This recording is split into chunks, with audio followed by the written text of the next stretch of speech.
Pertama-tama, operator menggunakan alat pelindung diri berupa masker dan handscoon.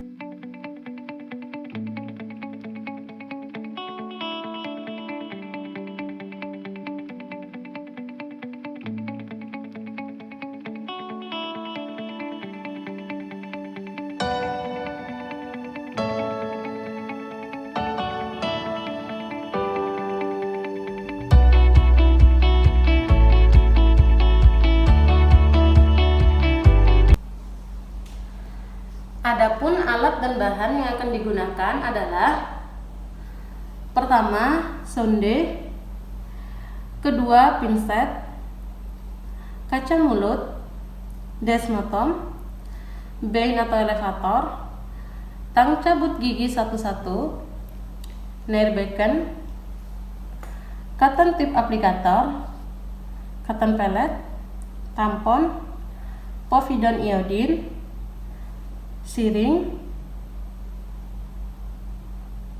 larutan anestesi, dan depen gelas. Selanjutnya, persiapan alat-alat anestesi. Pertama, kita buka bungkus siring steril.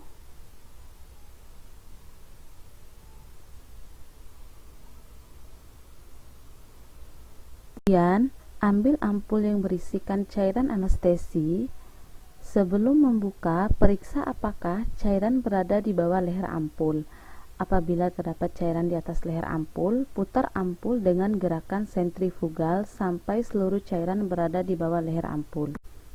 Ampul dipatahkan pada bagian leher dengan menggunakan pembungkus siring, berguna untuk menghindari terlukanya tangan operator. Kemudian, masukkan cairan anestesi secara perlahan ke dalam siring, lalu ketuk-ketuk siring untuk mengeluarkan gelembung. Kemudian, dorong secara perlahan sampai cairan anestesi mengisi seluruh siring. Pada gigi 1-1, teknik anestesi yang digunakan adalah anestesi infiltrasi dengan menginervasi nervus alveolari superior anterior dan blok nasopalatinus. Posisi operator pada posisi jam 7-9, sementara posisi pasien di mana mulut pasien sejajar dengan bahu operator dengan kepala sedikit menoleh ke kanan. Pertama, kita akan melakukan teknik anestesi infiltrasi pada nervus alveolari superior anterior. Untuk langkah-langkahnya adalah: pertama, keringkan daerah yang akan dianestesi dengan menggunakan kapas steril. Kemudian, oleskan menggunakan povidone iodine. Lalu, oleskan topikal anestesi sediaan gel untuk mengurangi rasa nyeri saat insersi jarum menggunakan cotton tip aplikator. Kemudian, injeksikan jarum pada lipatan mukolabial dengan bevel jarum menghadap ke tulang dan sejajar dengan sumbu gigi. Injeksikan jarum menyusuri periosteum hingga ujung jarum setinggi apeks akar gigi. Kemudian, lakukan aspirasi. Apabila negatif, deponirkan 1-1,5 cc secara perlahan untuk menghindari gelembung. Lalu, lakukan massage mukosa secara perlahan. Terakhir, melakukan pengecekan dengan menggunakan sonde di gingival pasien. Apakah anestesi sudah berjalan atau belum? Kedua, melakukan anestesi infiltrasi pada blok nasopalatinus. Langkah-langkahnya adalah: pertama, keringkan daerah yang akan dianestesi dengan menggunakan kapas steril. Kemudian, oleskan menggunakan povidone iodine. Setelah itu, oleskan topikal anestesi sediaan gel untuk mengurangi rasa nyeri saat insersi jarum dengan menggunakan cotton tip aplikator. Kemudian, injeksikan jarum sejajar pinggiran labial dari tulang dengan bevel tetap menghadap ke tulang.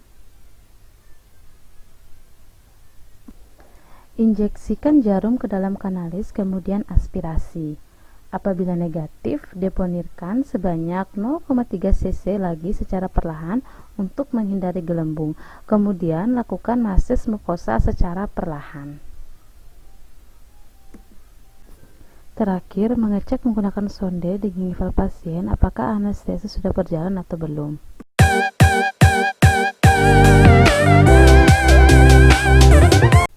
Kemudian melakukan ekstraksi pada elemen gigi satu-satu.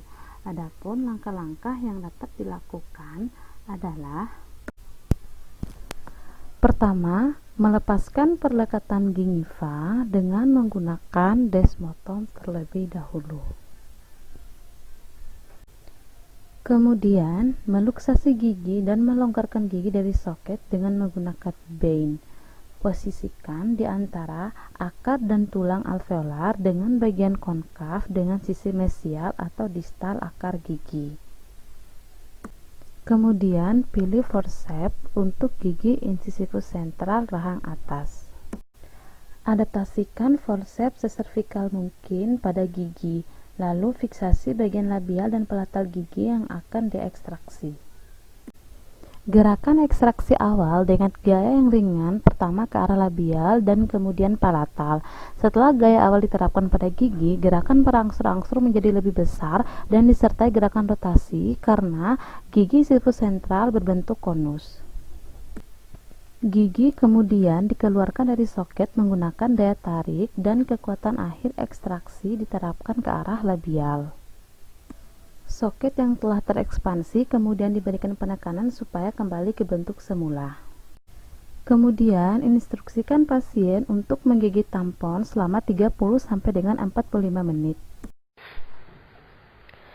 Adapun postoperatif yang dapat diinstruksikan pada pasien pasca pencabutan antara lain: pertama, pasien diinstruksikan untuk menggigit tampon pada luka bekas pencabutan selama 30 sampai dengan 45 menit. Kemudian, pasien diinstruksikan agar mengkonsumsi makanan lunak dan dingin terlebih dahulu untuk mempercepat penyembuhan luka dan meminimalisir terjadinya komplikasi pada bekas pencabutan. Kemudian, pasien diinstruksikan untuk mengkonsumsi obat secara teratur dan sesuai dosis yang telah diberikan oleh dokter gigi yang bersangkutan. Pasien diinstruksikan agar tetap menjaga oral hygiene atau kebersihan rongga mulut. Bagi pasien perokok, diinstruksikan agar tidak menghisap rokok selama 12-24 jam pasca pencabutan. Pasien diinstruksikan agar tidak mengkonsumsi alkohol dan berkumur terlalu sering. Pasien dilarang untuk memainkan dan menghisap daerah bekas pencabutan karena akan memperlambat proses pembekuan darah. Pasien diinstruksikan agar tidak menggunakan sedotan untuk minum karena akan meningkatkan tekanan pada luka bekas pencabutan dan menimbulkan rasa nyeri atau tidak nyaman. Kemudian, pasien dilarang untuk mengkonsumsi makanan yang panas dan keras agar tidak melukai area bekas pencabutan.